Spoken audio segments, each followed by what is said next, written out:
रामनगर गांव उत्तर भारत के एक छोटे से इलाके में बसा हुआ था। यहाँ की मिट्टी उपजाऊ थी, लेकिन किसानों की किस्मत हमेशा मौसम के भरोसे रहती थी। गांव की गलियां संकरी थीं, जहां मिट्टी के घरों की दीवारें दरारों से भरी हुई थीं और हर घर की छत पर सूखी घास के ढेर पड़े रहते थे। सर्दियों का मौसम यहाँ खासा कठोर होता था। हवा में ठंडी सिहरन, कोहरे की चादर और रातों में हड्डियां कंपकपाने वाली सर्दी। इसी गांव में रहता था श्यामलाल, एक मेहंदी किसान जिसकी उम्र करीब 40 साल की थी। उसका चेहरा सूरज की तेज धूप और कड़ी मेहनत से झुलसा हुआ था, लेकिन आंखों में एक ईमानदार चमक हमेशा बनी रहती थी। श्यामलाल की पत्नी गीता थी, जो घर संभालती थी और 2 बच्चों की माँ थी। उनका बड़ा बेटा विजय 12 साल का स्कूल जाता था और घर के कामों में हाथ बटाता था। छोटी बेटी सीता 10 साल की खेलकूद में मगन रहती थी, लेकिन ठंड के दिनों में अक्सर बीमार पड़ जाती थी। परिवार की जिंदगी साधारण थी, खेती से मिलने वाली फसल पर निर्भर, लेकिन पिछले कुछ सालों से सूखे और बाढ़ ने उनकी कमर तोड़ दी थी।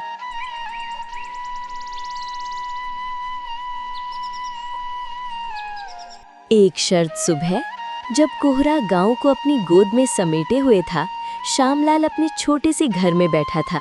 हवा में ठंड की सिहरन थी और उसके हाथ में थी चाय की प्याली। तभी दरवाजे पर दस्तक हुई रामदास साहब की। अरे श्यामलाल, सुनो, मैं आया हूँ अपने पैसे लेने। रामदास ने कड़क आवाज में कहा।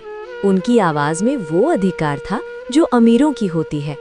श्यामलाल रसोई में गया और गीता से बोला, सुनो, साहब आए हैं, जो पैसे जमा किए थे वो लाओ, देना पड़ेगा।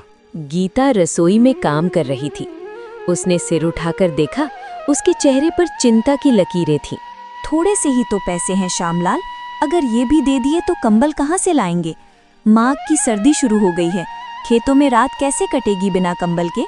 विजय और सीता को भी ठंड लग रही है, तुम साहब से कह दो, फसल कटने पर बाकी पैसे दे देंगे। श्यामलाल बाहर चला गया, लेकिन उसका मन बेचैन था। वो सोचने लगा, सर्दी सिर पर है, बिना कंबल के रातें नहीं कटेंगी, लेकिन साहब बिना पैसे लिए तो जाएंगे नहीं।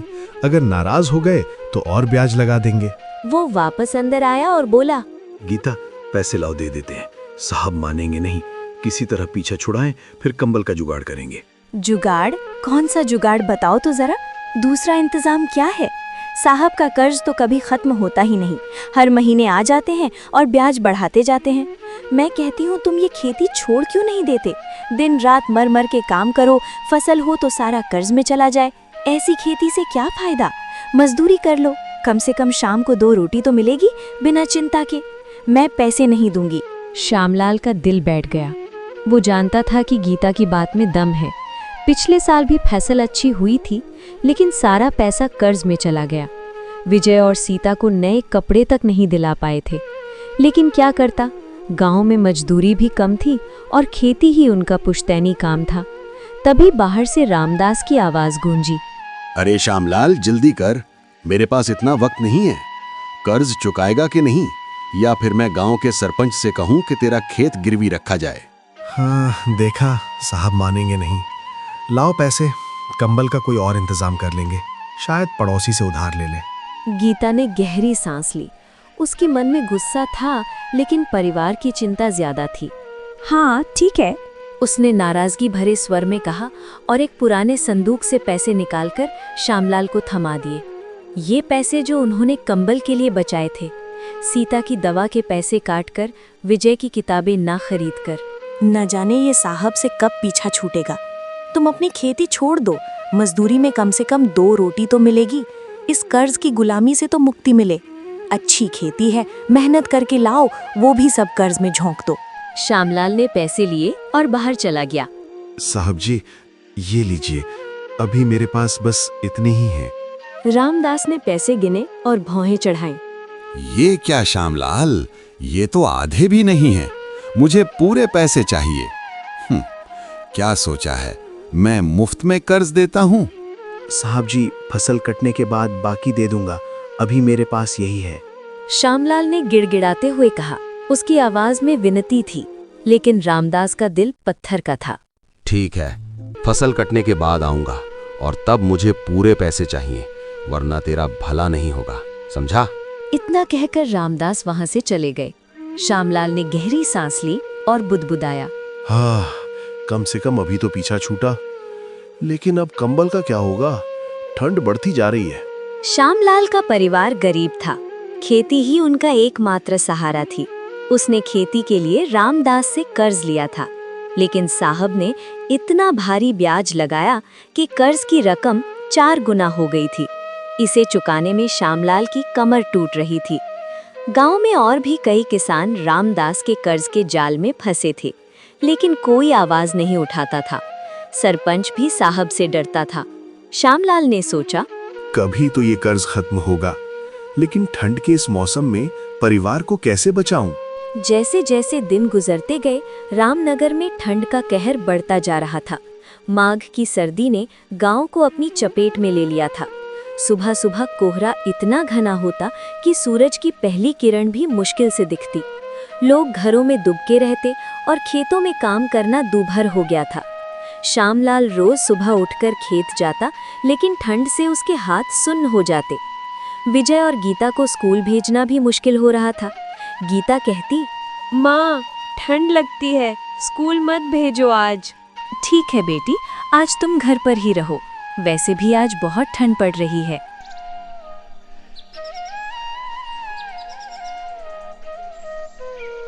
इसी गांव में एक बुजुर्ग विधवा शांतिबाई रहती थी।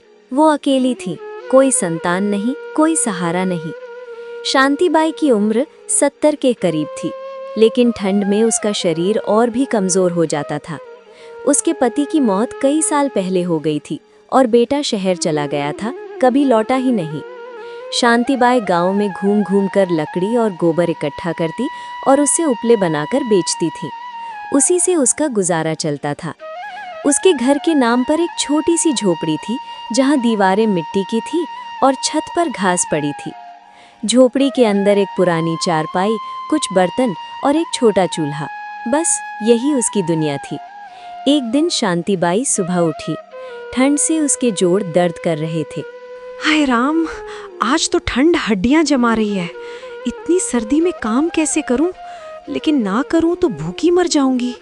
वो कांपते हाथों से अपनी पुरानी साड़ी लपेटी और गांव की ओर निकल पड़ी। रास्ते में हवा की ठंडी लहरें उसके शरीर को चीरती जा रही थीं। गांव पहुंचकर वो आवाज लगाने लगी, उपले ले लो मेरे बनाए उपले, एक में पूरा खाना बन जाएगा। ले लो रे उपले ले लो। लेकिन ठंड इतनी थी कि लोग घरों से निकल ही नहीं रहे थे।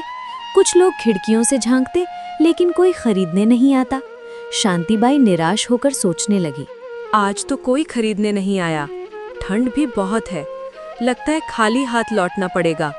लेकिन घर में तो खाने को कुछ भी नहीं। उपले बिके तो कुछ पैसे आए, वरना खाना कहाँ से आए। पिछले हफ्ते भी 2 दिन भूखी रही हूँ। वो एक घर के बाहर रुकी और फिर आवाज लगाई, लेकिन कोई जवाब नहीं। तभी एक युवक ने पुकारा, अरे अम्मा, जरा रुक, मुझे भी कुछ उपले दे दे। हाँ बेटा, ले ले, बाहर बहुत ठंड है। जल्दी बता कितने चाहिए। अम्मा, पैसे तो अभी नहीं है, कल दे दूंगा, घर में छुट्टे नहीं है। बेटा, पैसों की जरूरत है, कुछ भी दे दे, भले थोड़ा सा आटा या चावल। ठीक है, मेरे पास ये थोड़ा सा गेहूं है, इसे रख लो। युवक ने कहा और गेहूं का छोटा सा थैला थमा दिया। चलो, आज इसी से काम चल जाएगा। शांतिबाई ने गेहूं लिया और घर की ओर चल पड़ी। रास्ते में ठंडी हवाएं और तेज हो गईं। हाय राम, ये सर्दी तो जान ले लेगी।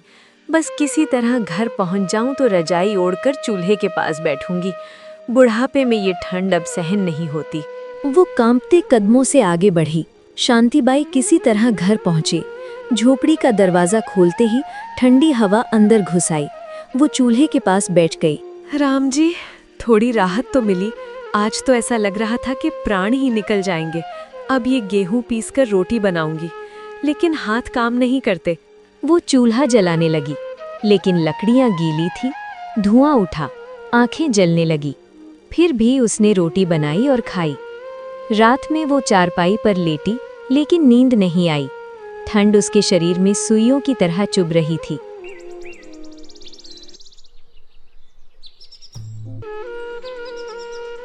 ठंड का प्रकोप दिन ब दिन बढ़ता जा रहा था। गांव वाले सर्दी से परेशान थे। श्यामलाल के घर में भी हाल बेहाल था। विजय और सीता ठंड से कांप रहे थे। गीता उन्हें पुरानी चादरों में लपेटती, लेकिन क्या फायदा। श्यामलाल खेतों में काम करता, लेकिन ठंड से उसका शरीर अकड़ जाता। एक शाम जब सूरज डूब रहा था, अचानक आकाश में बादल घिर आए। कड़कड़ाती बिजली चमकी और मूसलाधार बारिश शुरू हो गई। हाय राम, इतनी ठंड में ये बारिश! अगर ये बारिश यूं ही चलती रही तो मेरी फसल बर्बाद हो जाएगी। इतनी मेहनत से तैयार की थी, बीज बोए, पानी दिया, खाद डाली, अब सब पानी में डूब जाएगा। चिंता मत करो, पहली बारिश है, सुबह तक थम जाएगी। राम जी सब ठीक कर देंगे। राम करे ऐसा ही हो। श्यामलाल ने कहा। वो बच्चों के पास बैठ गया। विजय बोला, पापा, बाहर बारिश हो रही है, खेतों में पानी भर जाएगा। ठंड बहुत है गीता, कोई कंबल हो तो निकालो। कंबल कहाँ से लाऊं? जो पैसे थे वो तो साहब ले गए। अब बस एक पुरानी चादर है जो बच्चों को उड़ा दी है। घर में अब कोई कंबल नहीं। देखो, सीता का चेहरा पीला पड़ गया है। हाय राम, ये कैसी मुसीबत! इतनी ठंड में एक कंबल तक नहीं। चलो चूल्हा तो जला दो, कुछ गर्माहट तो मिले। गीता ने चूल्हा जलाया। पूरा परिवार चूल्हे की गर्मी में बैठकर रात काटने की कोशिश करने लगा, लेकिन बारिश रुकने का नाम नहीं ले रही थी। छत से पानी टपक रहा था। श्यामलाल ने बाल्टी रख दी। पूरी रात जाग कर काटी। बारिश ने ठंड को और बढ़ा दिया। तापमान गिरता गया। अगले दिन भी बारिश जारी रही। गांव की सड़कें कीचड़ से भर गईं। लोग घरों में कैद हो गए। श्यामलाल खिड़की से बाहर देखता, लेकिन कुछ नजर नहीं आता। 3 दिन तक बारिश होती रही। चौथे दिन भी जारी रही।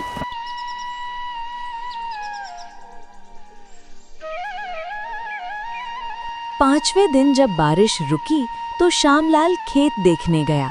रास्ते में कीचड़ में पैर फिसलते खेत पहुंचा तो दिल बैठ गया। सारी फसल पानी में डूब चुकी थी। गेहूं के पौधे सड़ गए थे। सब्जियां बह गई थीं। हाय राम, ये क्या हो गया? सारी फसल बर्बाद। अब इस ठंड में हम क्या करेंगे? साहब परसों आएंगे कर्ज लेने। मेरे पास तो कंबल खरीदने के लिए भी पैसे नहीं। ये सर्दी की रातें कैसे कटेंगी? बच्चों को क्या खिलाऊंगा? वो रोते हुए घर लौटा। घर पहुंचकर गीता से बोला, गीता, चूल्हा जलाया है? ठंड के साथ हवा भी तेज है। हाँ, जलाया है। बच्चों का बुरा हाल है। सीता को बुखार हो गया है। विजय भी कांप रहा है। सब बर्बाद हो गया गीता। फसल का एक दाना नहीं बचा। हम तबाह हो गए। अब कर्ज कैसे चुकाऊंगा? मैंने कहा था साहब को पैसे मत दो। अब बिना कंबल के ये ठंडी रातें कैसे कटेंगी? खिड़की टूटी है, हवा घर में घुस रही है, बच्चे कांप रहे हैं। बस ये चूल्हा ही सहारा है और इसकी लकड़ियां भी खत्म होने वाली हैं। लगता है हम ठंड से मर ही जाएंगे। चिंता मत कर, मैं जंगल से लकड़ियां ले आता हूँ। नहीं, जंगल मत जाओ, ठंड बहुत है। बजरंगी काका से मदद मांगो, वो सबकी मदद करते हैं। श्यामलाल बजरंगी काका के घर जाने लगा। रास्ते में अचानक बर्फबारी शुरू हो गई। सफेद बर्फ की चादर बिछने लगी। हाय राम, ये क्या? बारिश के बाद अब बर्फ? हम गरीबों की जान ही ले लोगे। वो कांपते हुए बजरंगी काका के घर पहुंचा। काका, कुछ लकड़ियां दे दो। ठंड इतनी है कि जंगल नहीं जा सकता। चूल्हा ठंडा होने वाला है। ठीक है श्यामलाल, मेरे पास कुछ लकड़ियां हैं, ले जा, लेकिन सुबह जंगल से ले आना। मेरे पास भी ज्यादा नहीं है। श्यामलाल लकड़ियां लेकर घर पहुंचा। सीता, ये लकड़ियां हैं, एक एक करके जलाना, रात कट जाएगी। उस रात परिवार ने चूल्हे की गर्मी से किसी तरह रात गुजारी। बर्फबारी जारी रही और घर की दीवारें ठंडी हो गईं। अगली सुबह रामदास फिर आधमका। श्यामलाल, बाहर आ, मेरे कर्ज के बाकी पैसे दे। ठंड बहुत है, ज्यादा देर नहीं रुकूंगा। श्यामलाल बाहर आया। उसका चेहरा पीला था। साहब जी, मेरी फसल बर्बाद हो गई। मेरे पास अब एक पैसा भी नहीं। कुछ दिन की मोहलत दे दीजिए, मजदूरी करके कर्ज चुकाऊंगा। तेरे बहाने नहीं चलेंगे, मुझे मेरे पैसे चाहिए। नहीं दे सकता तो ये घर और खेत मेरा हुआ। अभी निकल जा यहाँ से। साहब जी रहम कीजिए, इस ठंड में मैं बच्चों और बीवी को कहाँ ले जाऊं? ये झोपड़ी ही मेरा एकमात्र ठिकाना है। मुझे इससे मतलब नहीं, घर खाली कर। रामदास ने कठोरता से कहा और चले गए। बेचारा श्यामलाल, गीता और उनके बच्चे ठंड में भटकने लगे। बर्फ गिर रही थी, रास्ते फिसलन भरे थे। राधा का बुखार बढ़ रहा था। मुझसे अब और नहीं चला जाता। सीता की तबीयत खराब है। अगर ऐसे ही भटकते रहे तो हम सब मर जाएंगे। दिन ढल रहा था और ठंड बढ़ती जा रही थी। दूर एक पुरानी कुटिया दिखी। गीता, वहाँ एक कुटिया है, चलो वहाँ पूछते हैं, शायद कोई हमें पढ़ा दे दे। वे कुटिया के पास पहुंचे। कोई है इस गरीब की मदद करे? श्यामलाल ने कई बार पुकारा, लेकिन कोई जवाब नहीं आया। लगता है कोई नहीं है, चलो अंदर देखते हैं। कुटिया में एक चारपाई, कुछ पुराने कपड़े और एक चूल्हा था। हम यहाँ थोड़ी देर रुकते हैं, मालिक आएगा तो अपनी मजबूरी बताएंगे। उन्होंने चूल्हा जलाया और बच्चों को पास बिठाया। गर्माहट से कुछ राहत मिली। चूल्हा ठंडा होने वाला है, कुछ लकड़ियाँ ले आओ। श्यामलाल लकड़ियों की तलाश में निकला। थोड़ा आगे बढ़ा ही था कि उसकी नजर एक बूढ़ी औरत पर पड़ी जो ठंड में जमीन पर गिरी थी। वो शांतिबाई थी। अम्मा उठो, क्या हुआ? लगता है ठंड की वजह से बेहोश हो गई। श्यामलाल ने सोचा और उसे कुटिया में ले आया। गीता ने पूछा, ये कौन है? पता नहीं, जमीन पर गिरी थी, ठंड की वजह से बेहोश हो गई। इन्हें चूल्हे के पास लेटाते हैं। थोड़ी देर बाद शांतिबाई की आंखें खुली। अरे तुम कौन हो? मैं तो घर जा रही थी, ठंड में चक्कर आ गए और मैं गिर पड़ी। अम्मा, ये आपकी कुटिया है। मैंने आपको बेहोश देखकर यहाँ लाया। हाँ बेटा, ये मेरा घर है, लेकिन तुम लोग यहाँ कैसे? श्यामलाल ने अपनी सारी व्यथा सुनाई। कर्ज, फसल की बर्बादी, घर से बेदखली। शांतिबाई ने गुस्से से कहा, हाय राम, उस जालिम साहब का सत्यानाश हो। बच्चों पर भी तरस नहीं आया। बेटा, उन उपलों को चूल्हे में डाल दे, आग बुझने वाली है। अम्मा, आप चिंता मत करो, जब तक चाहो हम आपके साथ रह सकते हैं। मेरा तो कोई नहीं। अम्मा, ऐसा मत कहो, अब हम आपके साथ हैं। गीता ने शांतिबाई को पानी पिलाया और बच्चे उनके पास बैठ गए। उस रात वे सब चूल्हे के पास बैठे रहे। शांतिबाई ने पुरानी कहानियां सुनाई और बच्चों को हंसाया। अगली सुबह हल्की धूप निकली। गांव वाले धूप सेकने बाहर आए। श्यामलाल ने कहा, देखो अम्मा, इतने दिन बाद धूप निकली। हाँ बेटा, चलो धूप लेते हैं। शांतिबाई ने कहा, ठंड कम हुई थी लेकिन दिल में सुकून था।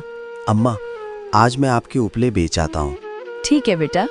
श्यामलाल उपले लेकर गांव में निकला। उपले ले लो, अच्छे उपले, खाना झटपट बनेगा। वो चिल्लाने लगा। लोग आए, उसकी मेहनत देखी और सारे उपले खरीद लिए। श्यामलाल के हाथ कुछ पैसे आए। उसने शांतिबाई के लिए दवा, बच्चों के लिए खाना और थोड़े फल खरीदे। कुटिया में लौटते ही सीता और विजय खुशी से उछल पड़े। पापा खाना लाए? हाँ, आज राम जी ने हमारी सुन ली। बेटा, तेरा दिल सोने का है। गरीब है पर इंसानियत अमीरों से ज्यादा है। रात को सब ने मिलकर खिचड़ी बनाई। कुटिया में हंसी गूंज रही थी। शांतिबाई भजन गाने लगी। तभी बाहर किसी के कदमों की आहट सुनाई दी। श्यामलाल बाहर गया। रामदास खड़े थे। उनका चेहरा बदला हुआ था। श्यामलाल ने निराशा से कहा, साहब जी, अब मेरे पास कुछ नहीं, सब बर्बाद हो गया। श्यामलाल, मैं लेने नहीं, देने आया हूँ। जब तूने शांतिबाई और मेरे नौकर सुभाष की जान बचाई थी, वो ठंड में गिर पड़ा था और तूने उसे उठाकर अस्पताल पहुंचाया।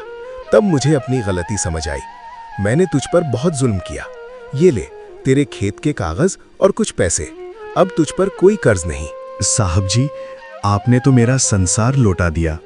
नहीं श्यामलाल, तूने मुझे इंसानियत का पाठ पढ़ाया। रामदास ने कहा और चले गए। देखा श्यामलाल, भगवान देर से सुनता है पर सुनता जरूर है। राम जी ने आज इस कुटिया में उजाला कर दिया।